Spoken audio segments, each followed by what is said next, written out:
네, 앞서서도 짧게 전해드렸습니다만 트럼프 대통령 유엔 총회 연설에서 김정은 위원장의 비핵화 조치에 감사를 표했습니다. 김 위원장을 로켓맨이라고 조롱하면서 북한을 파괴하겠다던 1년 전과는 완전히 달라진 모습이었죠. 그런가 하면 우리 문재인 대통령은 미국 폭스뉴스와 인터뷰에서 종전선언은 빠를수록 좋다는 공감대가 관련국들 사이에 형성돼 있다, 이렇게 밝혔습니다. 자세한 내용 동국대 북한학과 김용현 교수, 또 왕선택 통일외교 전문기자와 함께 짚어보도록 하겠습니다. 어서 오십시오. 네, 안녕하십니까. 네, 먼저 우리 시각으로 25일 밤, 어젯밤 있었던 그 트럼프 대통령, 우리 시각으로 오늘 새벽이네요. 트럼프 대통령의 유엔 총회 연설부터 듣고 오겠습니다. We have engaged with North Korea to replace the specter of conflict with a bold and new push for peace. I would like to thank Chairman Kim for his courage and for the steps he has taken. 네, 충돌의 망령을 대담하고 새로운 평화의 축으로 전환하기 위해 북한과 대화를 하고 있다. 그러면서 김정은 위원장의 용기와 그가 취한 조치에 감사를 전한다. 이런 얘기를 했습니다. 1년 전 지난해 연설에서 김 위원장을 리틀 로켓맨, 꼬마 로켓맨이라고 하면서 어떻게 보면 조롱했었다는 그런 표현인데요.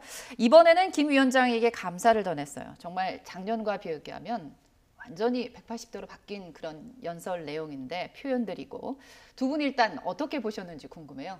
말씀하신 것처럼 이제 작년에 보면 리용호 외무상이 수소폭탄 이야기를 유엔 연설에서 꺼냈었습니다. 예. 태평양상에서 수소폭탄 실험을 할 수 있다. 네. 어떻게 보면 예고를 했었는데요. 또 트럼프 대통령은 말씀하신 것처럼 리틀 로켓맨이라는 이야기를 꺼냈고요. 그야말로 격렬하게 북미가 부딪혔던 공간에서 딱 1년 만에 네. 그야말로 트럼프 대통령이 김정은 위원장의 용기를 이야기했습니다.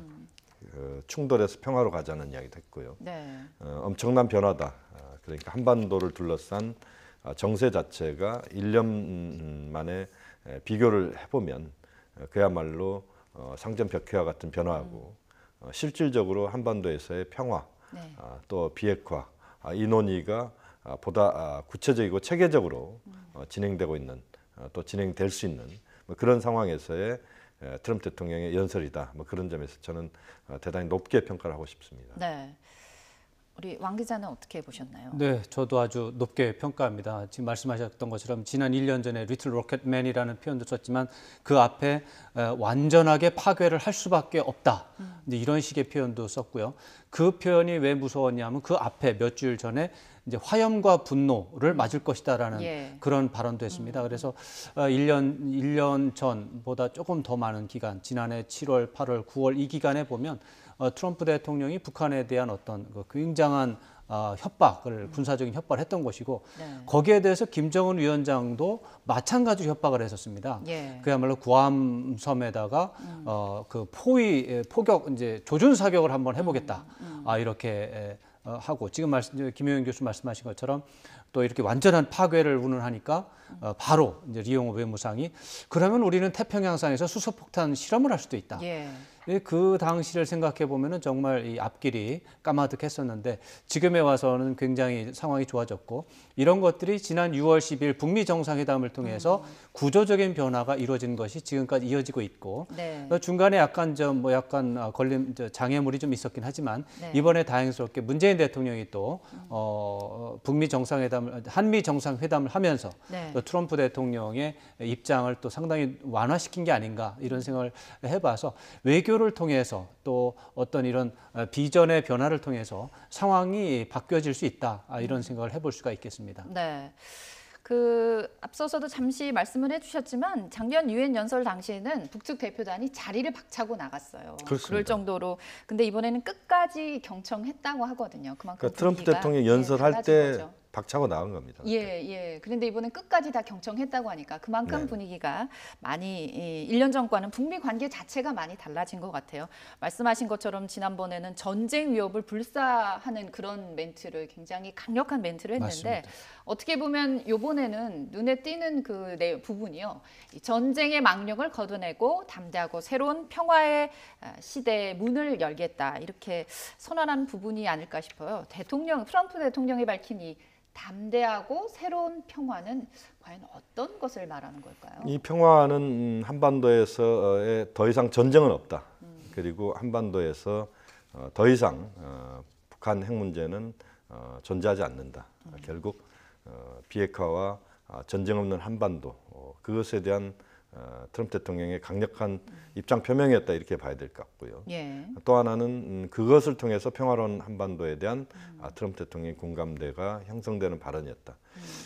지금 트럼프 대통령의 유엔 총회에서 연설은 여느 연설과 우리가 차원을 달리해야 되는 게 유엔 총회가 매년 가을에 열립니다만 거기에서 트럼프 대통령이 전 세계인을 향해서 자신의 입장을 명확하게 밝히는 뭐 그런 자리이기 때문에 그야말로 한반도에서의 전쟁이 없고 핵이 없는 한반도로 가는 과정에 트럼프 대통령이 적극적인 역할을 하겠다는 약속을 전 지구인 앞에서 하는 뭐 그런 자리다. 그런 점에서 네. 의미가 있다. 그렇게 봐야 될 것 같습니다. 네. 말씀하신 것처럼 유엔 하면 세계 최고의 외교 무대잖아요. 그렇습니다. 여기서 북핵 문제를 평화적으로 해결했다는 어떤 강력한 의지를 다시 한번 보여준 것 같습니다. 이 트럼프 대통령 연설 내용 물론이고 지금 이런 긍정적인 분위기 아마 문재인 대통령이 들고 간 김정은 위원장의 어떤 비공개 메시지가 큰 영향을 준 것이 아니냐 이런 분석이 많아요.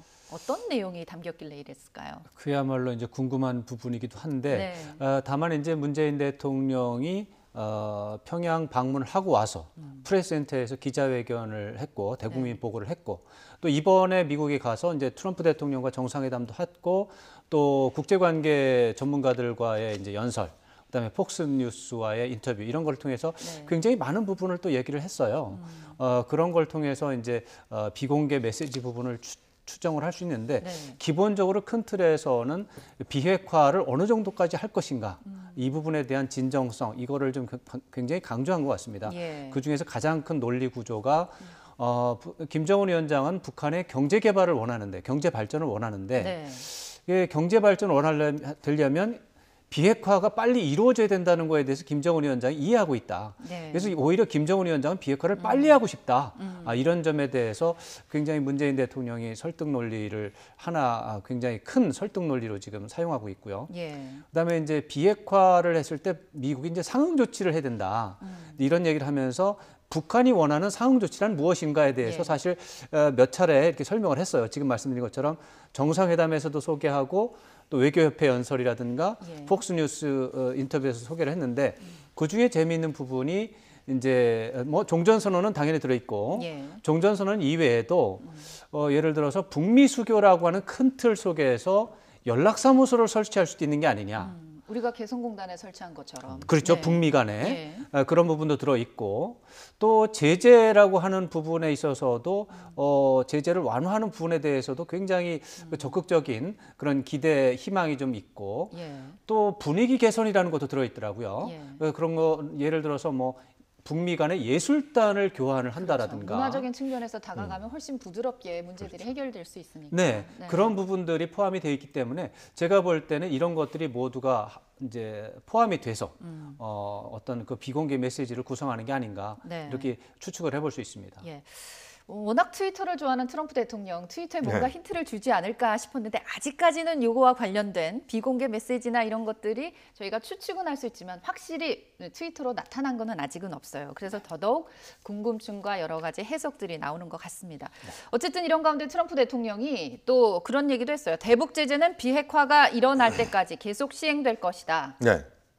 북한 비핵화를 위해서는 역시 대화와 압박, 병행하겠다는 거겠죠? 그렇습니다. 거기에서 이제 방점이 어디에 있느냐인데요. 그러니까 대화가 방점이냐 아니면 압박이 방점이냐인데 이전까지 그러니까 지난 한두 달 동안에 북미 관계가 난기류에 빠져 있을 때는 어떻게 보면 대화와 압박이 거의 동수였다 이렇게 볼 수도 있는데 네. 현재의 흐름은 압박보다는 대화입니다. 네. 그러니까 포인트는 대화고 다만 예. 11월 6일 중간선거를 앞둔 상황에서 미국 내 보수 여론을 트럼프 대통령은 의식하지 않을 수 없다. 예. 그런 차원에서 우선 강하게 북한에 대한 압박도 지속한다. 이것은 미국 국내용 성격도 하나 있는 것 같고요. 예. 또 하나는 북한을 향해서도 역시 북한이 적극적으로 움직이는 그 과정에서 제재도 풀린다. 이것에 대한 명확한 그런 지속적인 트럼프 대통령의 변함없는 입장이 현재 그대로 가고 있다. 그러니까 북한이 빨리 움직여야 된다. 이런 차원에서 북한을 여전히 압박하는 그런 표현으로서 그 제재가 계속될 것이다. 이런 이야기를 했다. 그렇게 평가할 수 있습니다. 네.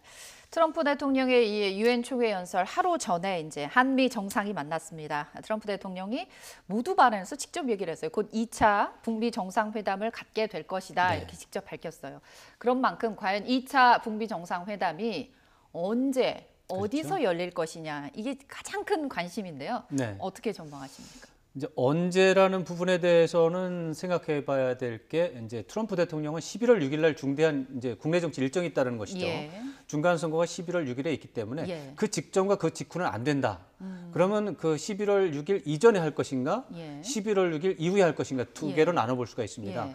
근데 대체적으로 봐서 선거에 도움이 되는 쪽으로 한다면 아무래도 잘만 된다면은 선거 전에 하면 좋겠다. 네. 이런 생각을 해볼 수가 있습니다. 그래서 네. 제가 볼 때는 11월 6일 이전에 그러니까 10월 말에 할 가능성이 70%. 그 다음에 그게 아니라면 준비가 잘 안 되면 그 뒤로 넘어가서 11월 한 중순 이후 네. 그 정도가 될 것으로 예상이 되는데 그 한 30% 정도 볼 수가 있어서 네. 지금으로 봐서는 어쩌면은 10월 말쯤이 현재로서는 가장 유력하지 않을까 네. 예측을 해볼 수 있습니다. 네요. 문재인 대통령이 이제 뒤에서도 저희가 폭스뉴스 인터뷰 얘기를 하겠지만 어떻게 보면 미국 내 대표적인 보수 언론인 폭스뉴스와의 인터뷰에서 몇 주 안에라는 표현을 썼거든요. 맞습니다. 그렇기 몇 주 때문에 안이라는 게 보통 한 달을 중심으로 해서 한 달 전후 하면 한 달 안쪽이라고 생각할 수 있지 않을까요? 그렇죠. 저도 그래서 이제 11월 이전도 얘기가 되고 11월 이후도 얘기가 되는데 이전에 제가 조금 더 무게를 실은 무게를 게 두는. 바로 이제 몇 주 안에라고 하는 그 표현이 되게 미국 말에서 이제 several weeks라고 하는 그런 식으로 미국에서 네. 이제 표현이 되는 거라면 되게 2, 3주 정도를 얘기를 하고 이제 4, 5주보다는 넘지 않는다. 예. 이렇게 봐서 그러면은 11월 6일 이전이 된다. 이제 이런 차원에서 다만 이제 11월에 들어가면은 이제 중간 선거 때문에 안 되고 10월 말 정도에 걸릴 가능성이 크다라고 이제 예상을 해보는 것이죠. 예.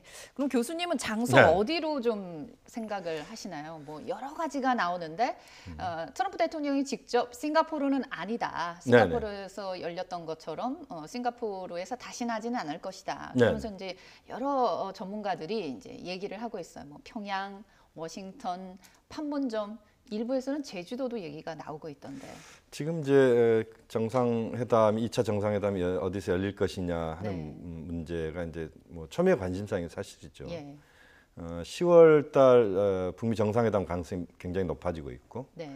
저는 남북미 이 3자 최고 지도자 간에 굉장히 그 빠른 그런 행보가 지금 보이고 있다고 봅니다. 예. 그러니까 트럼프 대통령과 김정은 위원장 사이에서 문재인 대통령께서 상당히 중개 역할을 굉장히 잘하고 있는 것 같고 그 흐름 속에서 속도감 있게 지금 이제 북미가 움직이려고 하는 그런 흐름으로 느낌이 옵니다. 네. 그렇게 본다면 저는 10월 말 이전에도 가능할 거라는 생각도 있고요. 예. 그러면 이제 장소와 관련된 부분은 역시 트럼프 대통령이 가장 선호하는 장소는 저는 워싱턴이라고 봅니다. 그러니까 워싱턴에 김정은 위원장이 직접 와서 비핵화 의지를 그리고 그 과정에서 종전선언과 관련된 부분도 보다 구체적으로 이야기를 하는 네. 어떻게 보면 전 세계적인 빅 이벤트가 될 겁니다. 예. 또 트럼프 대통령도 그런 그 분위기를 굉장히 좋아할 것 같고 아니면 이제 그것이 좀 더 쉽지 않다면 트럼프 대통령이 평양으로 직접 가는 방법도 있을 것 그 같고요. 그림도 나쁘지는 않아요. 그렇습니다. 네. 직접 가서 김정은 위원장과 그 세계의 단판을 짓는 듯한 그런 뉘앙스 또는 그런 행동으로 나온다면 그것도 역시 뭐 트럼프 대통령 입장에서는 상당히 좀 고려하는 네. 그런 방법일 것 같고요. 네. 지금 이제 판문점 같은 경우는 역사적인 이제 상징적 의미에서 이제 종전선언을 할 수 있는 장소 아닌가. 또 남북 정상이 정상회담을 올해 안에 지금 갖기로 했지 않습니까? 예. 그렇게 되면 이제 남북 정상회담 또 트럼프 대통령과 김정은 위원장 간의 북미 정상회담, 정상회담. 또 남북미 정상회담을 한 곳에서 한 3번에 걸친 정상회담이 이루어지면 그것도 역시 빅이벤트다 이렇게 봐야 네. 되는데, 물론 뭐 일부에서는 IAEA 국제원자력기구가 있는 비인이나 그러니까 오스트리아 비인이나 또 다른 지역들을 이야기합니다만, 역시 남북 정상회담의 최적의 장소가 이번까지 이제 평양이었습니다만, 네. 북미 정상회담도 가능하면 미국과 북한이 직접적으로 연결되는 곳에서 이제는 좀 이루어질 필요가 있다. 싱가포르는 그래서 이제 제3국이 아니라. 네. 제3국보다는 직접 관련 지역에서 이루어지면 보다 그것의 어떤 성과가 배가 된다 이렇게 봐야 됩니다. 네. 어쨌든 지난번 싱가포르 1차 북미 정상회담 같은 경우 김정은 위원장이 중국을 통해서 이제 비행기를 어떻게 보면 협조를 받아서 갔거든요. 이번에도 멀리 가게 되면 그런 협조를 또 받아야 하는 그런 어떻게 보면 번거로움도 생길 수가 있을 것 같아요. 어쨌거나 트럼프 대통령 역시 협상의 달인답게 그러면서도 이런 좋은 분위기로 어떻게 보면 교착 상태에 빠졌던 북미 간 대화가 막 급물살을 탈 것 같은 이런 그 내용의 발언을 하면서도 서두를 것은 없다 하면서 딱 여지를 두거든요. 네, 그런 것들은 역시 이제 이 북한에 대한 메시지일 수도 있고 네. 국내 오디언스를 목표로 한 메시지일 수도 있어요. 예. 그러니까 어떤 이제 일을 할 때 기대치를 너무 높여놨는데 높여놨다가 결과가 나쁘면 그거 좋지 않죠. 그러니까 네. 기대치를 적당하게 높이는 그런 것을 택하는 것 같아요. 예. 트럼프 대통령 제가 볼 때는 아마 북한보다는 오히려 이제 국내 오디언스를 생각을 해서 북한과 미국의 관계가 계속해서 좋아지고 있고 또 비핵화 문제가 진전을 거두고 있다라고 하는 이제 좋은 점을 얘기를 하면서 이런 것들에 대한 기대치를 너무 높이지 않고 약간만 높이면서 계속해서 자기의 성과로 외교적인 업적으로 해서 계속해서 끌고 가겠다라고 하는 긴 호흡으로 끌고 가겠다는 이런 계산이 밑바닥에 깔린 것 같습니다. 예. 역시 협상의 달인답게 멘트 하나하나가 다 계산된 뭐 거겠죠. 단기적 계산과 장기적 계산이 지금 같이 있는 표현이 잘 되고 있으나 긴 호흡으로 가겠다라고 하는 게 담겨 있다고 봐야 되겠죠. 예. 유엔 연설은 물론이고 이 한미 두 정상이 만난 회담에서도 네. 북한이 현재 가장 바라고 있는 이 비핵화 조치 전에 먼저 이루어져야 하는 이 종전 선언은 언급이 안 됐어요. 네. 한미 정상이 뭐 미국의 상응 조치와 관련해서 논의를 했다 이렇게 우리 청와대는 얘기를 했지만 발표하지는 않았거든요. 그 배경이 뭘까요? 아직은 시기상조라는 판단일까요? 그러니까 종전선언은 트럼프 대통령과 김정은 위원장 간의 만남 또는 트럼프 대통령의 입을 통해서 가장 그 적절한 시점을 찾을 거라고 봅니다. 예. 그러니까 남북 정상회담에서도 역시 종전선언 문제가 많은 부분 논의가 됐을 거라고 봅니다. 예. 다만 이제 그것을 남북 차원에서는 그것이 발표되는 것은 별로 바람직하지 않는 것이고요. 예. 또 한미 정상회담도 역시 마찬가지라고 봅니다. 역시 가장 중요한 이벤트는 북미 정상회담이고 지난번 남북 정상회담, 이번 한미 정상회담도 역시 북미 정상회담으로 가는 징검다리 지렛대 역할을 하는 겁니다. 예. 그러니까 모든 포커스와 포인트는 북미 정상회담이다 그렇게 예. 봐야 되고 거기에서 북미 최고 지도자가 최종 담판을 통해서 종전선언과 비핵화의 이행 조치와 관련된 부분을 큰 틀에서 합의해 내는 그것이 이제 가장 중요한 것이다라고 본다면 지금의 이런 작업들은 그런 결과를 위한 하나하나의 어떤 단계와 그 무리익는 상황들을 만들어내기 위한 그런 행보다 그렇게 봐야 될 것 같습니다. 네, 결국은 트럼프 대통령과 김정은 위원장 입을 통해서 나와야 네. 된다는 그런 말씀이시죠. 이런 가운데 이제 우리 문재인 대통령이 폭스뉴스와 인터뷰에서 연내 종전 선언이라는 목표를 달성할 가능성이 있다 이렇게 강조를 했거든요. 네. 종전 선언에 대한 공감대가 이루어지고 있다. 대통령 발언을 좀 다시 한번 볼게요. 종전 선언에 대한 논의가 있을 것이라고 얘기를 했는데 어떻게 보십니까?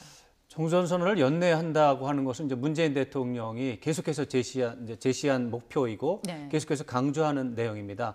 다만 그런 것들이 이제 미국 쪽에서 최근에 반응이 좋지 않았어요. 예. 그 와중에 북한은 우리 이제 문재인 대통령이 제안한 어떤 종전선언의 개념에 굉장히 많이 접근해 왔습니다. 예. 이제는 미국이 접근하면 되는데 미국이 이번에 접근을 했는지 안 했는지 그 부분은 지금 밝히지 않고 있어요. 예. 않겠지만 외형적으로 나오는 말이 비교적 종전선언이 될 것이다라고 하는 긍정적인 전망을 문재인 대통령이 하고 있거든요. 이 말은 문재인 대통령이 제시한 종전선언의 개념, 이게 종전선언의 개념이 왜 중요하냐면 각기 다른 개념을 갖고 있기 때문인데 예. 문재인 대통령이 말하는 개념에 미국이 어느 정도 접근했다라는 것을 반영하고 있다. 이렇게 봐야 되겠습니다. 그래서 예.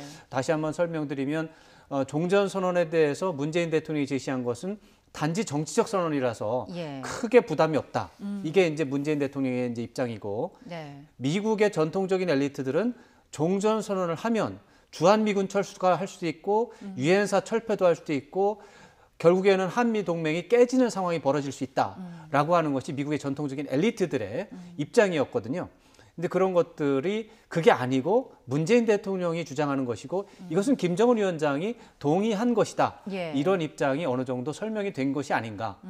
그런 것들을 반영하는 것인데 정확하게 구체적인 미국 정부 관리의 입을 통해서 나오지는 않아서 네. 그것은 기다리고 있는 상황이죠.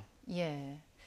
그렇군요. 어떻게 보면 대표적인 보수 언론과의 인터뷰를 통해서 미국민에게 호소를 했다라고 볼 수 있을 것 같아요. 말씀하신 것처럼 종전선언에 대한 개념, 정치적 선언이니까 말 그대로 북한이 제대로 이행하지 않으면 얼마든지 그렇죠. 그만둘 수 있다 이런 얘기까지 했거든요. 예를 들어서 종전선언을 했다. 근데 주한미군 철수가 되면 그 다음에 되돌이키기 어려운 상황이 벌어질 예. 수 있잖아요. 네. 그러니까 그게 아니다라는 것이죠. 그렇죠. 주한미군 그대로 있고 유엔사 그대로 있고 정전체제 그대로 있고 그러니까 걱정할 게 없으니까 종전선언 사인을 해도 된다라고 네. 하는 이제 설득인데 그런 것에 대해서 아무래도 미국 쪽에서 굉장히 긍정적으로 검토하지 않을까 하지 않았나 이런 네. 추측을 해볼 수 있습니다. 네.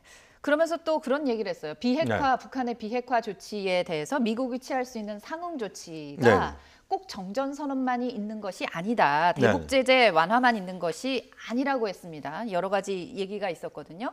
상응 조치가 제재 완화만 있는 것은 아니다. 종전선언, 또 인도적 대북 지원, 예술단 교류, 평양 연락사무소 설치, 경제 시찰단 교환도 생각해 볼 수 있다. 굉장히 다양한 옵션을 제시한 것 같아요. 그렇습니다. 지금 이제 이 정도 이야기가 나온다는 것은 북미 관계 정상화에 가까운 문턱에 지금 가도록 만들어 보자는 그런 의도가 깔린 발언이다 이렇게 봐야 예. 됩니다. 지금 평양 연락사무소 설치 같은 경우는 사실 그 연락사무소 설치는 대사급 외교관계의 전초 단계다 이렇게 보시면 되거든요. 예. 그것은 엄청난 그 외교적 의미가 있는 그런 그 행위입니다. 네. 그러니까 그 정도 작업을 지금 고민하고 있다라고 하는 것은 결국 북미 관계를 정상화시키는 데 있어서 현재의 그 비핵화 문제에 있어서 어느 정도 그 방향과 성과가 잡히면 북미 관계가 급속도로 가까워질 수 있는 네. 그런 여러 가지 문화 또는 제도적 장치들을 만들겠다는 것이기 때문에 네. 이것은 한편으로 트럼프 대통령에게 문재인 대통령이 그런 입장들을 설명하는 것이기도 하지만 또 한편으로는 김정은 위원장에게 트럼프 대통령의 뜻이나 또는 문재인 대통령의 의지가 간접적으로 지금 전달되는 것이고 아마 지난 남북 정상회담에서 이런 이야기들은 저는 충분히 했을 거라고 봅니다. 네. 그러니까 지난 평양에서의 남북 정상회담은 사실상 문재인, 김정은 두 지도자의 정상회담이었지만 내용상 트럼프 대통령도 개입된 정상회담이었다 이렇게 볼 수밖에 없습니다. 네, 저는 문재인 대통령이 제안한 여러 가지 제안들 중에서 이 평양 연락사무소 설치, 경제시찰단 교환 이게 굉장히 네. 어떻게 보면 미 국민들에게 다가갈 수 있는 현실적인 그런 안들이지 않을까 하는 생각이 들었습니다. 개인적으로. 문 대통령 역시 올해 종전선언을 목표로 한다고 이제 여러 차례 밝혔고 이번 네. 폭스뉴스 인터뷰에서도 얘기를 했는데 북미 정상회담을 통한 어떻게 보면 비핵화, 이 진전, 물론 여기다 남북미 종전선언까지 이런 게 앞으로 어떻게 전개되는 것이 네. 각국의 희망은 서로 다르지만 어떻게 전개되는 것이 가장 좋은 시나리오일까요? 이제 그게 이제 흔히 말하는 로드맵을 만들자라는 이제 그런 개념에 이런 얘기가 들어있는 것이죠. 예. 미국이 원하는 것은 비핵화고 북한이 원하는 것은 종전선언을 비롯한 여러 가지 상응 조치인데 예. 이런 것들을 내가 먼저 했을 때 상대편은 해줄까? 나는 종전선언에 사인을 했는데 비핵화는 안 하고 그냥 주한미군 철수를 하라고 하면 어떡하나. 네. 또 반대로 비핵화 조치는 했는데 종전선언도 안 해주고 그냥 가만히 있으면 어떡하나. 네. 이런 이제 불신이라고 하는 큰 문제가 있었는데 그런 것들을 로드맵이라고 하는 표를 만들어서 내가 이걸 하면 너는 이걸 하고 그 다음엔 이걸 하고 이런 식으로 지그재그식으로 올라가는 이런 형식을 지금 아마도 북한과 미국이 협의하는 것으로 보이고 아마도 문재인 대통령이 권고하고 제안하는 것도 그런 방안이 아닐까 이런 생각을 하는데 현재로서는 일단 김정은 위원장이 미국이 상응 조치를 한다면 비핵화와 관련한 중대한 조치들을 할 수 있다라고 이제 약속을 했습니다. 예. 이렇게 되면은 어떻게 보면 미국이 낮은 단계의 상응 조치를 하면 그 다음 이제 두 번째 고리는 넘어갈 수 있겠죠. 예. 그게 예를 들어서 종전 선언이 된다면 종전 선언이 되면은 북한에서 영변 핵단지를 사찰관 속에서 폐기를 한다든가 예. 이런 행동이 되면 또 미국에서 남북 연락사무소라든가 이런 것들을 이제 남북 연락사무소가 아니라 북한과 미국의 연락사무소를 평양에 설치하는 것을 한다. 아니면 경제 시찰단을 보낸다. 네. 이런 형태가 되고 그 다음에는 어떻게 보면 북한이 핵무기 자체를 뭐 5개에서 10개쯤 네. 해외로 반출한다든가 이런 식으로 에스컬레이트 또 지그재그식으로 나아간다면 그야말로 2년 안에 비핵화도 이루어지고 북미 수교도 되고 평화협정도 되고 북한에 대한 제재가 완전히 풀리는 그런 상황까지도 우리가 예측을 해볼 수가 있는데 지금 이 그림은 그야말로 이제 최대치가 되는 것이고 네. 중간 정도만 간다고 해도 한반도의 평화는 돌이킬 수 없는 상황이 될 것이다 이렇게 기대를 할 수 있습니다. 네. 문재인 대통령이 그런 얘기를 했어요. 폭스뉴스와의 인터뷰인가요? 아니면 그 대북 국제 외교 협회인가요? 어쨌든 김정은 위원장이 평양 정상회담 이후에 두 양 정상이 각자 발표를 하면서 김정은 위원장의 육성으로 비핵화를 언급을 했거든요. 그리고 15만 평양 시민 앞에서 문재인 대통령이 다시 한번 비핵화를 언급했어요. 이제 비핵화라는 거는 북한에서 돌이킬 수 없는 일이 됐다. 이런 얘기를 하면서 이제 설득에 나섰습니다. 김정은 위원장 같은 경우 잘하면 비핵화가 트럼프 대통령 임기 내에도 할 수 있다 이런 얘기까지 할 정도니까요. 어쨌든 뭐 1년 만에 정말 한반도를 둘러싼 국제 정세가 180도 달라지면서 이렇게 달라진 데는 역시 문재인 대통령의 뜨거운 행보가 있었기 때문에 가능했다는 평가인데요. 북미 두 정상 역시 신뢰와 고마움을 표하기도 했고요. 문 대통령의 숨가쁜 외교 어떻게 평가할 수 있을까요? 그렇습니다. 이제 문재인 대통령이 평소의 꿈이 핵 없는 한반도 그리고 전쟁 없는 한반도, 네. 평화로운 한반도. 우선 시작은 전쟁 없는 한반도입니다. 네. 그리고 핵 없는 한반도, 평화로운 한반도. 이게 문재인 대통령의 오랜 꿈이라고 예. 그런 이야기를 저도 뭐 직접 들은 적도 있고 그렇습니다만 예. 어쨌든 대통령께서 그런 자신이 맡은 역할을 정확하게 그 역할을 한계를 짚고 있다고 봅니다. 그러니까 트럼프 대통령과 김정은 위원장 사이에서 중개하면서 비핵화와 평화체제를 달성한다. 네. 그리고 이 길은 단 한 번도 가보지 않은 길이고 예. 또 그 길에서 한국의 대통령이 북미 최고 지도자 사이에서 중개를 한 적은 한 번도 없는 사안이기 때문에 뭐 어렵고 상당히 처음 가보는 길이기 때문에 두렵기도 하지만 그러나 매우 적극적이고 굉장히 진지하고 뭐 어떻게 보면 문재인 대통령이 굉장히 아주 끈기 있게 지금 가고 있는 것 같습니다. 예. 여러 가지 뭐 상황들이 중간에 발생하기도 합니다만 문재인 대통령께서 굉장히 좋은 장점이 하나의 문제에 대해서 지속적으로 그 문제를 풀어가는 그런 부분에 있어서 굉장한 그 특장이 있는 분이라는 판단을 하고 있는데요. 네. 그 부분에서는 지금 굉장히 중요한 역할을 중개 역할을 계속 지금 여러 가지 상황들을 잘 그 정리해 나가면서 가고 있다. 뭐 그런 점은 저는 한국의 대통령으로서의 외교력을 충분히 지금 보이고 있다는 점에서 저는 대단히 잘하고 있다고 봅니다. 네, 고비고비마다 해결사 역할을 충실히 하고 계신 것 같아요. 이런 가운데 이제 북한 리용호 외무상이 유엔 총회 참석차 이제 뉴욕을 방문했는데 굉장한 네. 어떻게 보면 장관급 의전 속에 이제 뉴욕에 입성을 했습니다. 제일 중요한 거 역시 2차 북미 정상회담이 곧 열린다라는 얘기를 트럼프 대통령이 직접 했기 때문에 네. 실무 접촉이 있어야 되잖아요. 폼페이오 그렇죠. 국무장관이랑 언제 만날까요? 만나겠죠? 네, 저 폼페이오 장관이 이제 리용호 외무상이 뉴욕에 오는 계기에 장관 회담을 하자고 제안을 했다라고 얘기한 것까지 듣고 있고요. 지금 의전이라든가 진행되는 얘기를 보면 뭐 할 걸로 99% 예상을 할 수 있고요. 어떻게 보면 이런 분위기 속에서 북미 외교장관 회담을 안 했을 때 약간의 문제가 생길 수도 있겠다는 생각이 들고요. 당연히 북미 정상회담에 대한 사전 예비 협의 같은 성격이 있을 것이고 두 번째로는 이제 오스트리아 빈에서 실무 회담이라고 하는 것도 미국이 북한에 제안을 해놓은 상태입니다.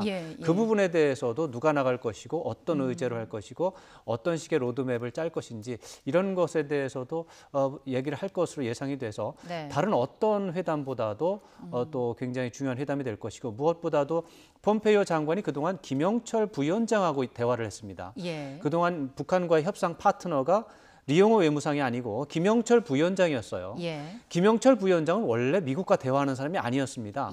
원래 김영철 부위원장은 남한하고 얘기할 때 대화하는 그런 거를 전문으로 하던 사람인데 어떻게 하다가 보니까 이제 폼페이오 장관하고도 협상을 하게 됐던 거예요.